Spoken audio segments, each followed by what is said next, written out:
अवधूत चिंतन श्री गुरुदेव दत्त। श्री स्वामी समर्थ महाराज की जय। छांदोग्य उपनिषद चालू आहे आणि 6वा अध्याय, शेवटचा अध्याय चालू आहे. त्यातला 8वा खंड आणि 8व्या खंडामध्ये 4 आपण मंत्र पाहिले मागच्या वेळेस. आता आपण पुढचा मंत्र पाहूया. अथ यत्रेत पुरुषः पिपासति नाम तेज एव तत्पीतं नयते तद्यथा गोनायो अश्वनायः पुरुष नायः एतेवं तत्तेज आचष्ट उदन्योति तत्रैत देव शुंग शुंगम उत्पत्ति तम सौम्य विजानीहि नेदमूलम भविष्यति ही टिपकताः. अर्थ असा आहे की आता आता ज्या समय हा पुरुष हा पिपासती म्हणजे पिण्याची इच्छा करणारा असतो, त्यावेळेस असा हा पिपासती अशा नामवाला होत असतो. तर त्याने पिलेल्या जलाचे जे तेज आहे ते देखील तो घेऊन आपल्याबरोबर त्या पिण्याबरोबर घेऊन जात असतो. तेव्हा ज्या प्रकारे गोनाय अश्वनाय असे जे शब्द आहेत, गोनाय म्हणजे गाईला घेऊन जाणारा, अश्वनाय म्हणजे अश्व म्हणजे घोडे, घोड्यांना घेऊन जाणारा, आणि पुरुषनाय म्हणजे पुरुषनाय म्हणल्या जात असलेला त्या तेजास उदन्या असं म्हटलेलं आहे. कारण हे सौम्य जलरूप मुलापासूनच हे शरीर रूप अंकुर उत्पन्न होत असतं असं जाण. कारण की हे मूलरहित होऊ शकत नाही, तर प्रत्येकाला हे अधिष्ठान हे आवश्यक आहे. तेव्हा हे जलरूप हे त्याचं मूळ अधिष्ठान ह्या शरीराचं आहे. या जलरूपाच्या मुळापासूनच हे शरीर रूप अंकुर उत्पन्न होत असतं, हे समजून घेणं आवश्यक आहे. तेव्हा कारणाशिवाय काहीही निर्मिती नाही. तेव्हा कारण हे प्रत्येकाला हे मूलस्वरूप असतंच. तेव्हा या मंत्राचा आशय असा आहे की ह्या समयी जलरूप अंकुराच्या द्वारे सद्रूप मुलाचे ज्ञान करून घ्यावयाचे आहे. म्हणजे सगळ्या शेवटी सगळ्याचं मूल काय आहे तर सद्रूप आहे. सद्रूप म्हणजे सच्चिदानंद तत्व म्हणजेच ब्रह्मतत्व आहे. तेव्हा सर्व ह्या ब्रह्मांडातल्या प्रत्येक गोष्टीचं आपण ज्यावेळेस अध्ययन करू तेव्हा त्या अध्ययनामध्ये त्याचं मूळ कुठं आहे हे आपल्याला समजणं आवश्यक आहे.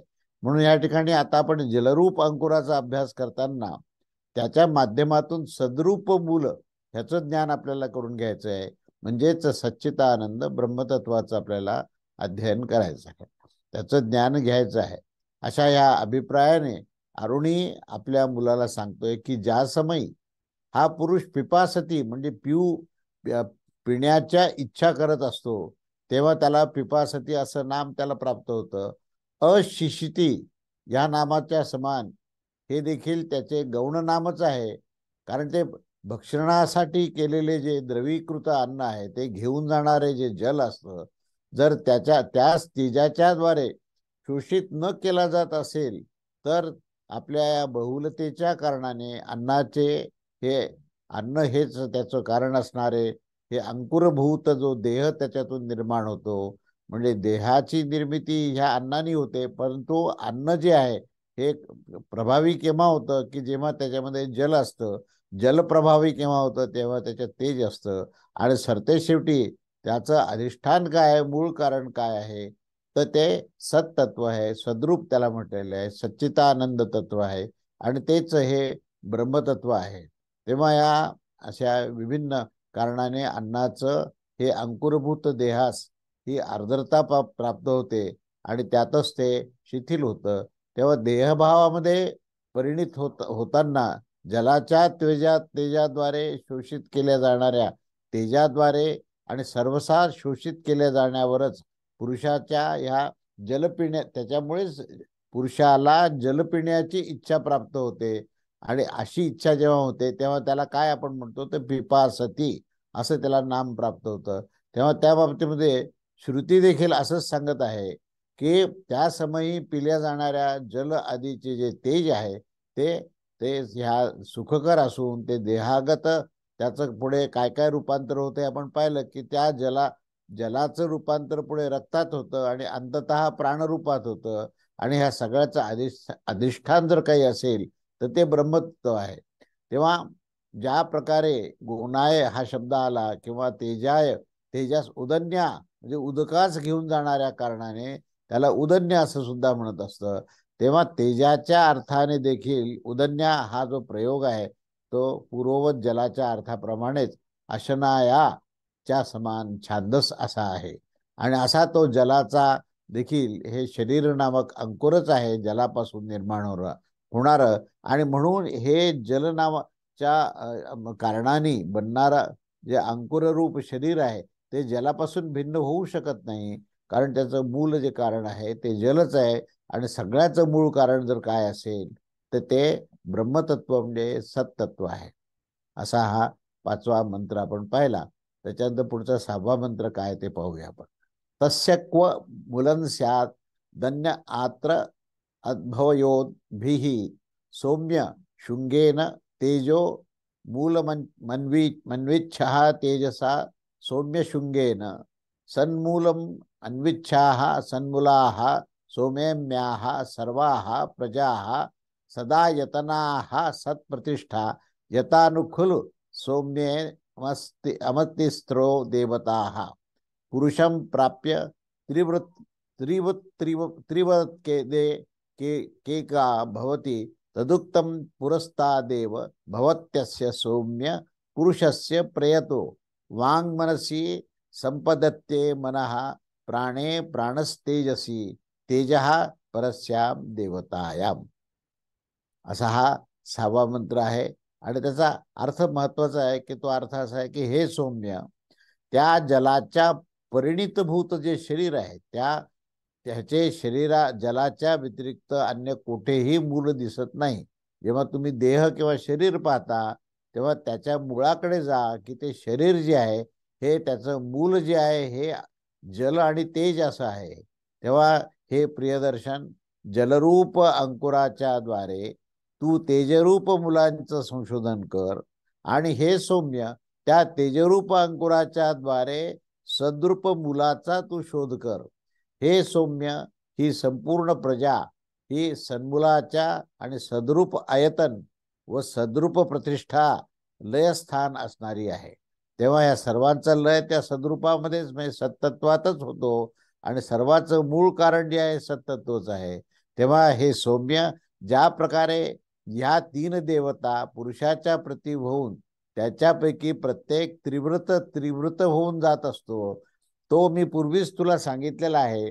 तेव्हा हे सौम्या, मृत्यूस प्राप्त होताना या पुरुषाचे वाक मनामध्ये लीन होते आणि मन जे आहे ते प्राणात लीन होतं, प्राण जे आहे ते तेजात लीन होतं आणि तेज जे आहे ते परदेवतामध्ये लीन होतं. अशी ही संपूर्ण प्रक्रिया आहे. आणि शेवटी त्या ब्रह्मतत्वामध्ये, त्या सच्चितानंद तत्वामध्ये, सत्तत्वामध्ये हे सर्व काही विलीन होतं.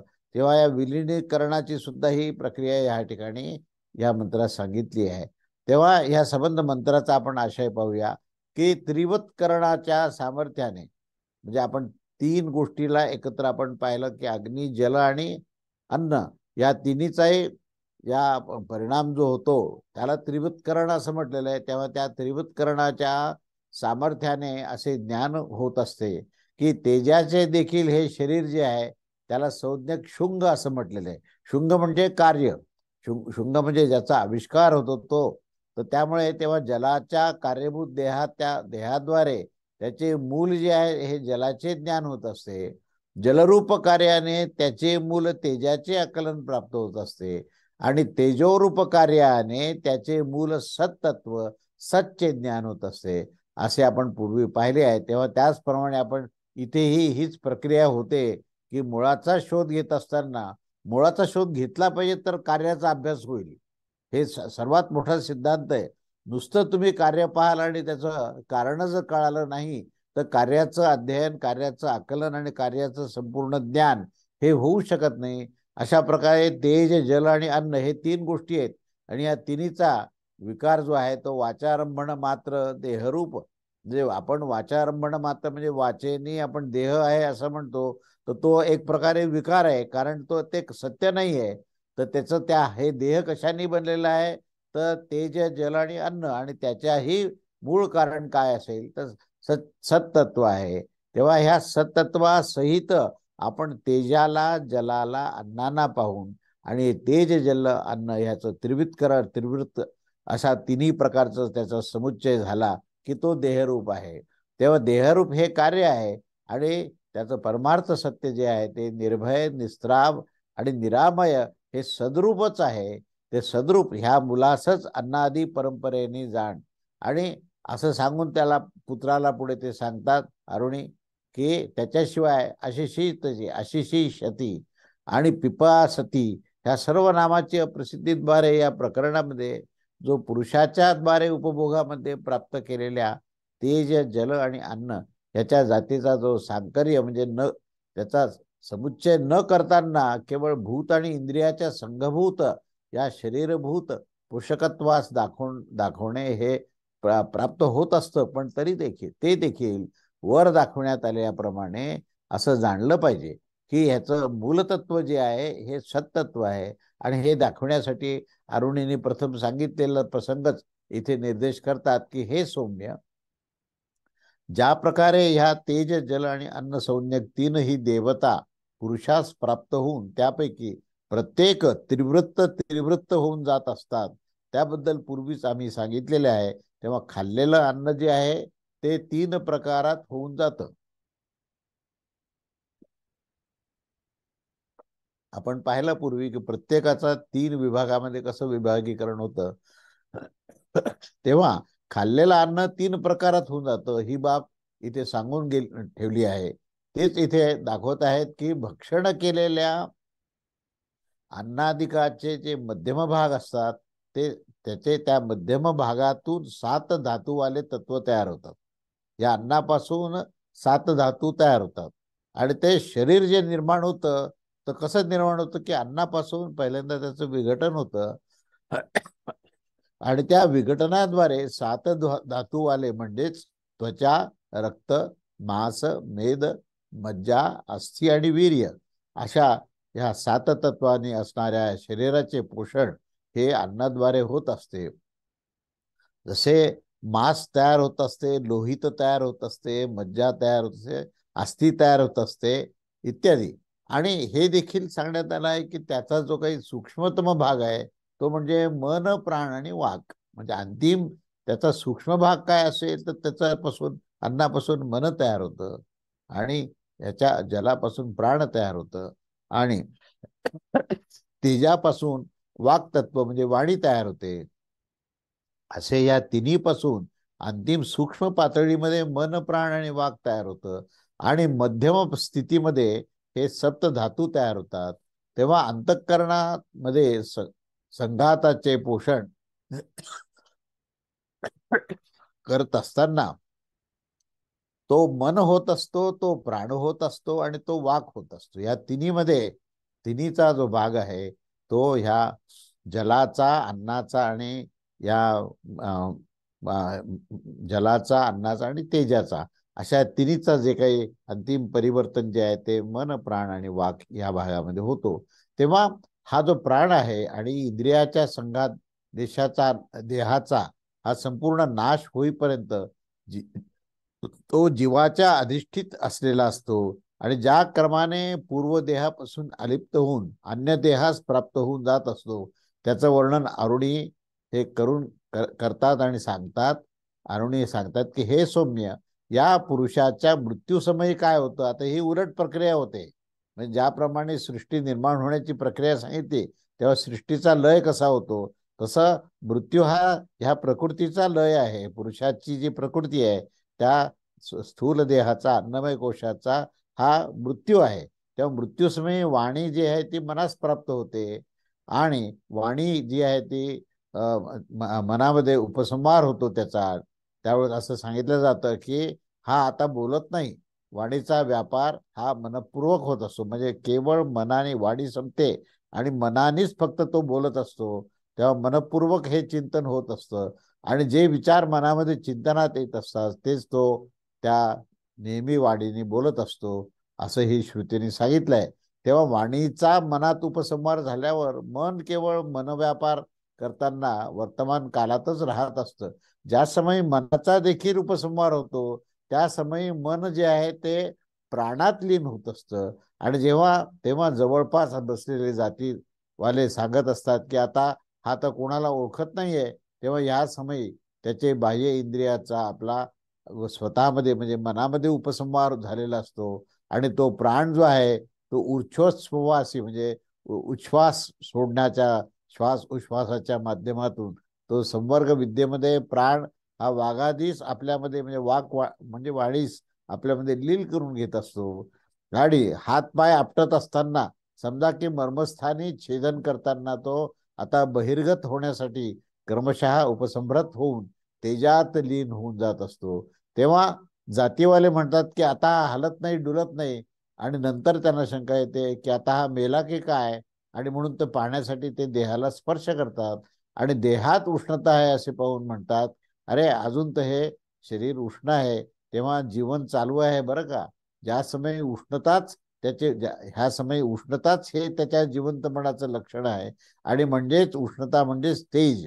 जोपर्यंत तेज आहे तोपर्यंत जिवंत आहे असं आपल्याला म्हणता येईल. किंवा तेज देखील उपसंहृत होऊन जात असतं तेव्हा तेज परदेवतेमध्ये म्हणजे त्या आत्मतत्वामध्ये प्रशांत होत असतं.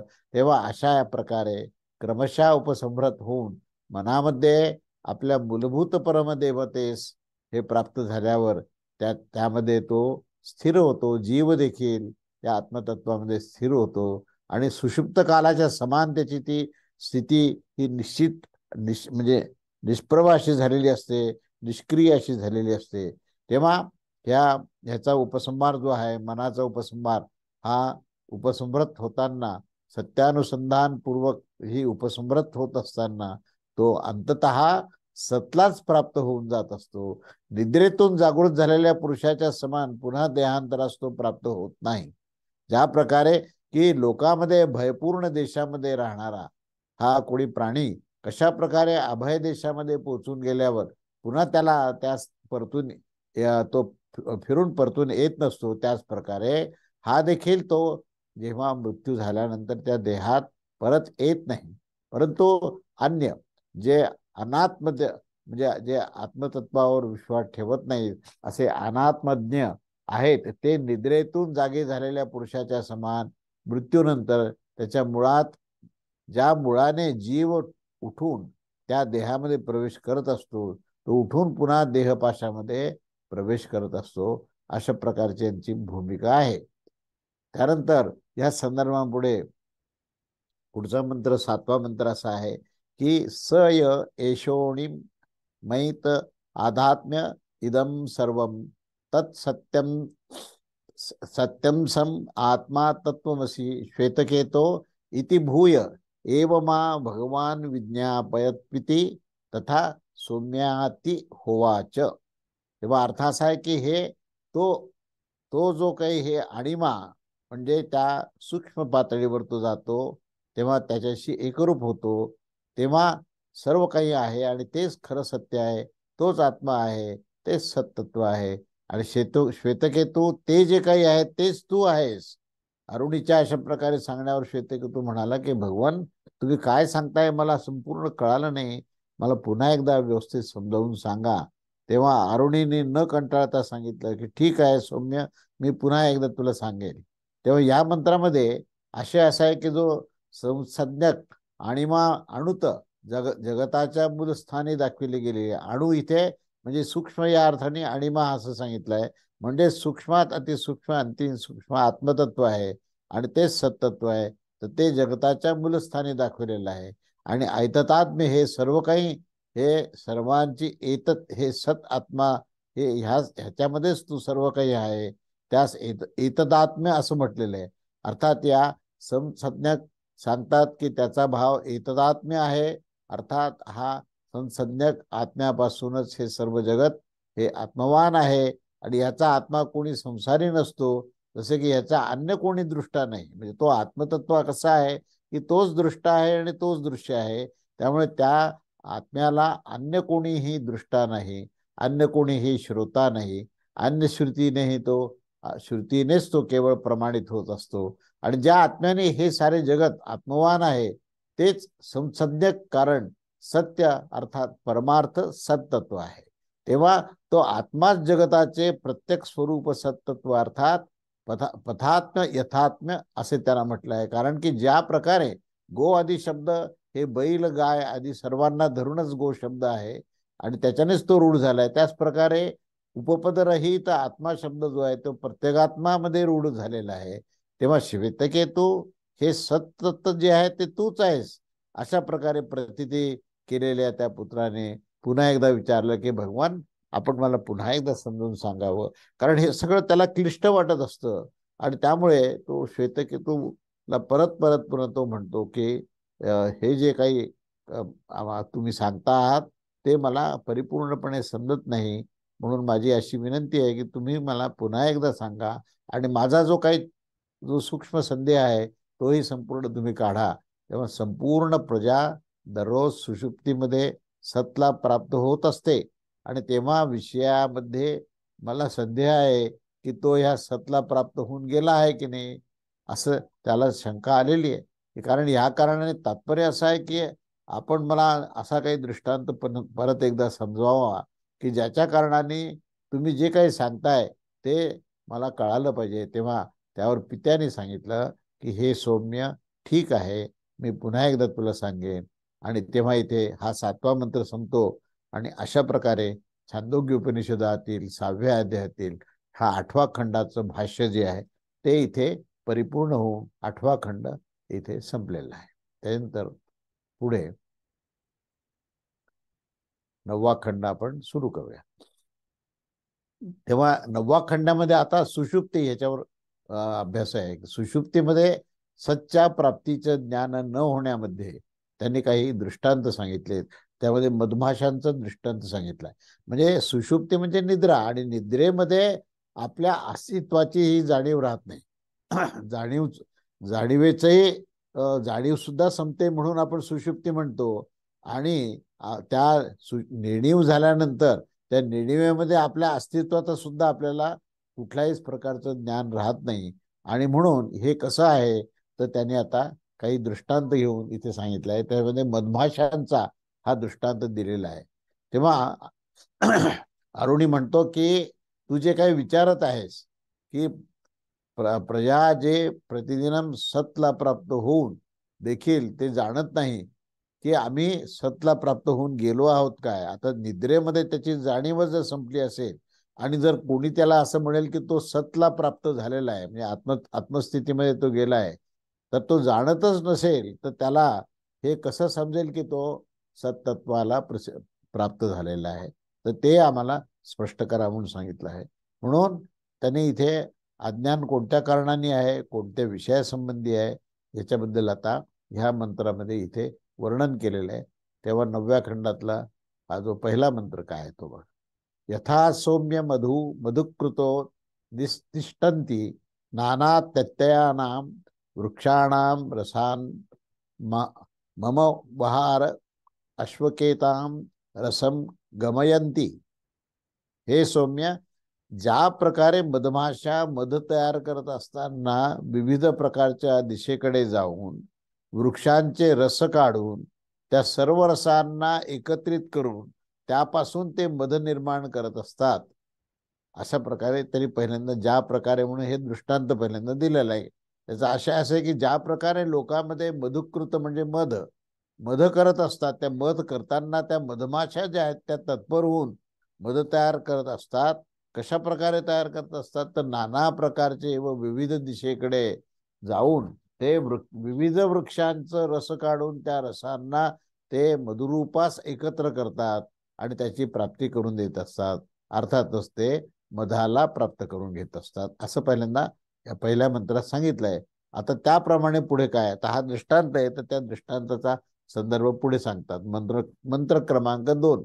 तेव्हा ते म्हणतात की ते तथा तत्र न विवेकम लभन्ते मनुष्यायाहम वृक्षस्य रसोस्म मुष्याहम वृक्षस्य रसोस्मित्येवा खलु सौम्यमाः सर्वाः प्रजाः सति संपद्य न विदुः सती संपद्या मह इति. अर्थ असा आहे की तो जो काही रस विविध वृक्षापासून काढलेला आहे, तो रस ज्या प्रकारे त्या मधामध्ये अशा प्रकारे विवेक प्राप्त करू शकत नाही की हा कसा झाला रस, त्या मधमाशांनाही माहिती नाही.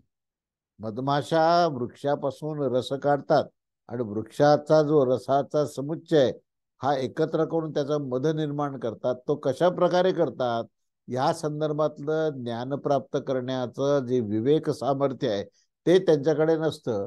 की काय नसतं की मी या वृक्षाचा रस आहे, मी या वृक्षाचा रस आहे, अशा प्रकारचा त्या रसालाही माहिती नाही आणि त्या मधमाशांनाही माहित नाही.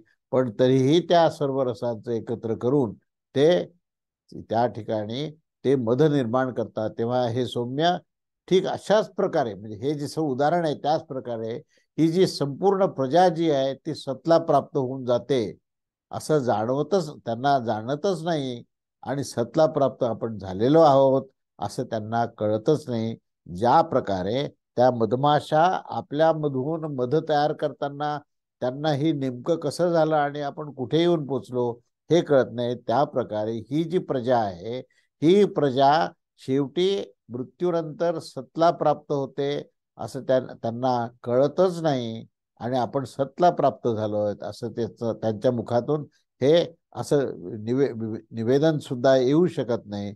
कारण त्या ठिकाणी एका बाजूला ते प्राप्ती होते आणि दुसऱ्या बाजूला जाणीव शून्य आहे. निद्रेची अवस्था कशी आहे की ती प्राप्ती झालेली आहे परंतु त्या निद्रेमध्ये जाणीव शून्यता असल्यामुळे ती प्राप्ती झाली आहे का नाही झाली आहे याच्याबद्दलचं कुठल्याही प्रकारचं त्याला ज्ञान नसतं.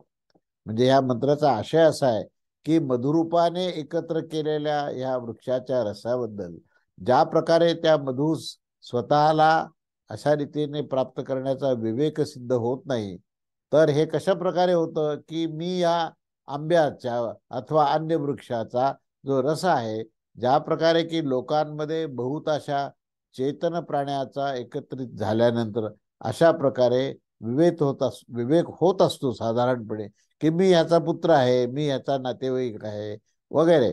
तर असा हा विवेक साधारणपणे मनुष्यामध्ये हा निर्माण होत असतो. परंतु इथे अशा प्रकारचा विवेक असण्याचं कारण ते आपसामध्ये त्या ठिकाणी ते समन्वित होतात, ते जाणत असतात. तिथे जाणीव आहे, पुत्राला आपल्या पित्याबद्दल जाणीव आहे, पित्याला आपल्या पुत्राबद्दल जाणीव आहे, नातेवाईकांना आपल्या नातेवाईकांची जाणीव आहे. त्यामुळे ते एकमेकाला जाणत असतात. त्याच प्रकारे येथे मधुरूपाने एकत्र समन्वयाने प्राप्त झालेल्या अनेक वृक्षाचे जे मधुर खारट तिखट आणि कडवट अशा प्रकारचे जे रस आहेत ते रसांचं हे मधुर इत्यादी म्हणजे त्याचं सर्वांचं रूपांतर हे मधामध्ये होतं आणि त्याच्यामध्ये हे झालंय की नाही हे मात्र त्याचा विवेक ग्रहण केला जात नाही अथवा असा त्याचा ह्या गोष्टीचा आशय आहे. म्हणजे घटना घडत असतात त्या आणि तो घटना घडत असताना त्या घडण्याच्या ज्या क्रिया आहेत आणि त्या क्रियेच्या नंतर त्याची जी परिणिती आहे त्याचा जो परिणाम आहे तो परिणाम या सर्वबद्दल ते अनभिज्ञ आहेत त्यांना, कारण त्याचा विवेक नाही ते ज्ञान त्यांना नाही आहे. पण ते घटना घडत असतात. म्हणजे निसर्ग आणि परमेश्वर हा प्रत्येकाच्या माध्यमातून कार्य करतो परंतु तो परमात्मा त्याच्यातून कार्य करतो हे त्याला कळत नाही, पण ते होत राहतं. तेव्हा न कळता होत राहणं हेच सत्तत्वाचं हेच ब्रह्मतत्वाचं लक्षण आहे आणि हे संबंध ब्रह्मांडामध्ये होत असतं हे आपल्याला कळालं पाहिजे. जसं त्या मधमाशा ज्या आहेत या अनेक वृक्षाचा रसाला एकत्र करून त्याच्या समुच्चयाने मध बनवतात, पण ते त्यांनाच कळत नाही हे मध त्यांनी कसा बनवलं आहे. म्हणजे त्यांना आपण जर मधमाशांना विचारलं असतं की हे तुम्ही कसा मध बनवला, कोणत्या काय प्रमाण आहे, इतर या विविध वृक्षाच्या रसाचं प्रमाण काय आहे आणि हे प्रमाण तुम्ही कसं घेतलं आणि मिसळण्याची त्याला एकत्र करण्याची काय प्रक्रिया आहे असं जर विचारलं तर त्यांना सांगता येणार नाही. आणि त्या वृक्षालाही हे माहिती नाही आणि त्या रसालाही माहिती नाही आणि त्या मधमाशालाही माहिती नाही. तेव्हा हे माहीत नसणं म्हणजेच ती जाणीव नसणं म्हणजेच निद्रेचं लक्षण आहे. निद्रेमध्ये आता आपण पाहू की निद्रेचा जर अभ्यास केला आपण तर आपल्याला असं लक्षात येईल की निद्रेमध्ये अन्नपचन होत आहे, रक्ताभिसरण होत आहे, त्यानंतर तुमच्या हृदयस्पंदन होत आहे, सगळ्या प्राणाच्या सगळ्या क्रिया ज्या आहेत त्या निद्रेमध्ये होत असतात. मनुष्य मात्र झोपलेला असतो आणि झोपलेल्या अवस्थेमध्ये आपल्या शरीरामध्ये हे सगळ्या क्रिया होतात याचं त्याला यत्किंचितही ज्ञानही नसतं आणि जाणीवही नसते, पण त्या घडत असतात. म्हणून सकाळी उठल्यानंतर मनुष्य हा फ्रेश होऊ शकतो. तो आपली सगळ्या प्रकारचं कार्य करू शकतो आणि तो म्हणतो की माझा शेण गेला, झोप खूप छान लागली. अगदी ही प्रक्रिया जी आहे ही ती परमात्म्याने केलेली आहे, हे आपल्याला समजून घेतलं पाहिजे.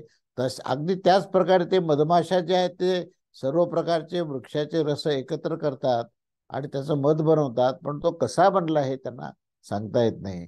तेव्हा असा हा दृष्टांत आहे की ह्या प्रकारेच हे सौम्य, ही संपूर्ण प्रजा कशी आहे तर नित्य सुषुप्ती, मृत्यू आणि प्रलयकाल या सगळ्याला ती अंततः सतलाच प्राप्त होऊन जात असते.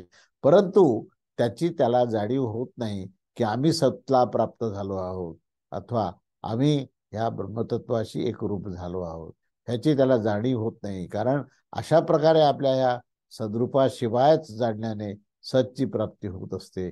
त्या कारणाने हा पुढचा मंत्र सांगितला आहे की त इहो त इह व्याघ्रो वा सिंहो वा वृको वा वराहो वा कोटो किटो वा पतंगो वा दंशो वा मशको वा यदन्वती तदा भवती.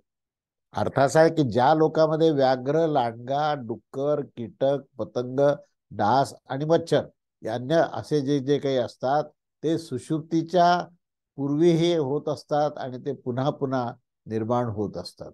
म्हणजे त्यांना मृत्यू प्राप्त होतो आणि मृत्यूनंतर पुन्हा पुन्हा ते त्याच जन्माला जातात आणि ते जन्माला जातात आणि हे चक्र त्याचं चालू असतं असं त्यात म्हटलं आहे. तेव्हा या मंत्राचा मुख्य आशय असा आहे की ह्या लोकांमध्ये ज्या ज्या कर्माचे कारण हे व्याघ्र आहेत, व्याघ्रादीमध्ये ज्या ज्या जातीचे आहेत किंवा त्या ठिकाणी मी वाघ आहे, मी सिंह आहे, अशा प्रकारच्या अभिनिवेशाने प्राप्त झालेले ते आहेत आणि त्यांच्यामध्ये कर्म आणि ज्ञानाच्या वासनेने अंकित झालेले ते जे सत आहे ते सतमध्ये प्रविष्ट झाल्यावर देखील त्यांना त्याच भावाने पुन्हा एकदा उत्पन्न होऊन जातात.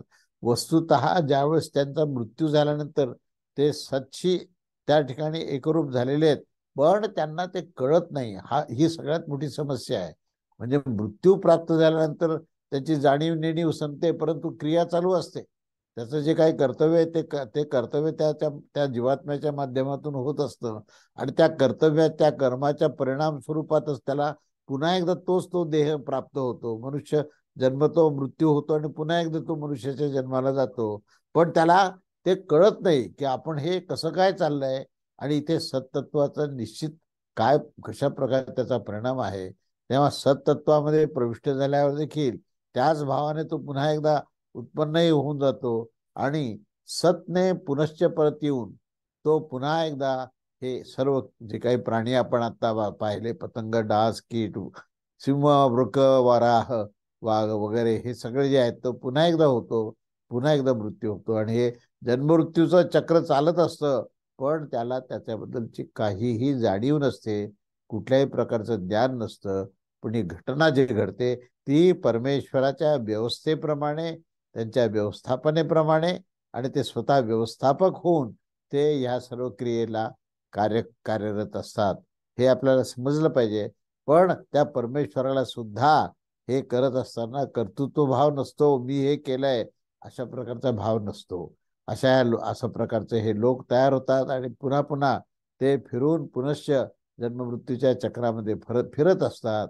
तात्पर्य असं आहे की हे सहस्रावधी कोटी युगाच्या अंतराच्या काळाने देखील संसारी जीवाची जी काही पूर्वीची वासना होते ती मात्र नष्ट होत नाही आणि पूर्वीच्या ज्या वासनांचा जो संचय आहे तर त्याप्रमाणे तो पुन्हा पुन्हा पुन्हा पुन्हा पुनरावृत्तीने तो करत असतो, अशी ही श्रुती सांगते. तेव्हा त्याच्यावरून असं हे म्हणणं त्याचं हे सिद्ध होतं. असा हा विषय. पुढचा मंत्र हा चौथा मंत्र आपण पाहू, ज्यामध्ये प्रवेश करून जी प्रजा पुनश्च आविर्भूत होत असते आणि त्याच्याशिवाय जो सद्रूप सत्यामध्ये अभिनिवेश ठेवणारे असतात ते अनुभवात, अर्थात ह्या सत्य आत्मामध्ये ते अनुभवात सत्यामध्ये प्रवेश करून पुन्हा पुन्हा त्यांची पुनरावृत्ती होत असते. तेव्हा पुढचा मंत्र असा आहे की सयो एषिणुम अमयिता आज्ञाती सर्वम तत्सत्यम तस आत्मा तत्वमसी अश्वकेतो इति भूय एव मा भगवान विज्ञापयत्वीति तथा सौम्येति इति. तेव्हा तो हे जो आडिमा म्हणजे तद्रूप होऊन जो त्या आत्मतत्वाशी तो एकरूप झालेला असतो हे सत्यच आहे. परंतु तो आत्मा आहे आणि हे श्वेतकेतू तेच तू आहेस असं अरुणीच्या ह्या अशा सांगितल्यानंतर सुद्धा श्वेतकेतू म्हणतो की भगवान तुम्ही मला हे पुन्हा एकदा सांगा असं आपण म्हणतो. तेव्हा त्याचा जो आशय आहे तो सय एषोणीमा इत्यादी मंत्राची व्याख्या ही पूर्वी केलेली आहे. केतू म्हणतो की ज्या प्रकारे लोकांमध्ये आपल्या घरात झोपलेला पुरुष उठून हा ग्रामांतरापर्यंत गेल्यानंतर असे जाणत असतो की मी आपल्या घरून आलेलो आहे असं त्याला जाणीव असते आणि तो जागृत अवस्थेमध्ये असतो. अशा प्रकारे जीवाचे जे ज्ञान का नाही होत की मी सत आहे आणि सत्या जवळून आलोय असं त्याला का वाटत नाही असा श्वेतकेतूचा प्रश्न आहे की ह्या ठिकाणी हे असं मला वारंवार असं का होतं असा हा प्रश्न आहे. आणि म्हणून मला हे भगवान तुम्ही मला हे पुन्हा एकदा व्यवस्थित सांगावं आणि मला तुम्ही जरी हे सगळं सांगत असले तरी त्याला ह्या परमेश्वराची त्या सत्तत्वाची त्याला ही जाणीव का होत नाही हा माझ्यासमोर अजूनही प्रश्न सुटलेला नाही. तेव्हा त्याचं मला हे स्पष्टीकरण द्यावं असं श्वेतकेतू म्हणतो. आणि अशा प्रकारे हे छांदोग्य उपनिषदातील 6व्या अध्यायातील 9व्या खंडावरील भाष्य या ठिकाणी संपलेलं आहे आणि इथे आपण थांबूया. तेव्हा इथे पुढचा जो दशमखंड आपण सुरू करू तो आपण पुढच्या रविवारी आपण प्रारंभ करूया. अवधूत चिंतन श्री गुरुदेव दत्त. श्री स्वामी समर्थ महाराज की जय.